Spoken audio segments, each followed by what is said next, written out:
بازارێک کڕین و فرۆتنا زێڕیال دۆک و گرانبوونا بەهای زەڕی کارتێکردنەك ڕاستەوخۆل سەربازاری کریە و گۆرگوتنا خوددانێندەکانن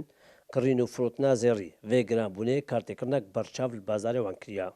Xwedê şol zêr îştî şolê dî wextê giraniyek çê dibîtin sez dibîtin. Ja fetreyek pêdmînît heta careka dî alem zanît biçeke îstiqrarê dikevt heme heqeqa wextê giran bîte te xwarê. Şol kêmtir e nûka kêmtir e ji berî vigavê.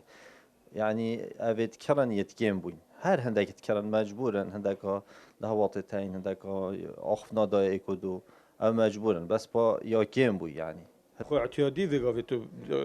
مقارنه بکه یل سالت برینو که گلک فرقه و موسم بهاره مثلا موسم شولیه وگاوی زیری آدی بس وی گرانی اف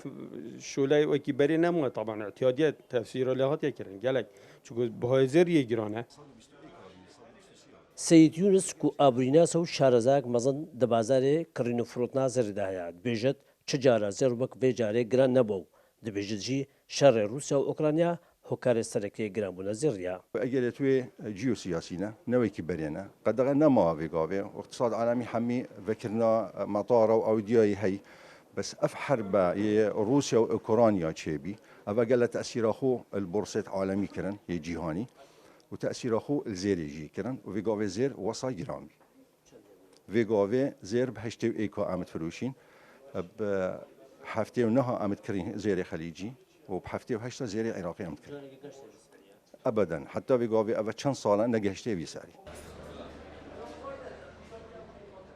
بکر و فرۆشیارên zerî li vê bazarî dibêjin di niha de kirîna zerî pir ji 85 sedê kêm bûye ku eger gelek pêdivî bûna çarnebin kes zerî nakirit û firotin jî wek berê nemaye an ku kartêkirinek rasteqol serbazarî diyar e. Şerwan Xedir Kursar News Duhok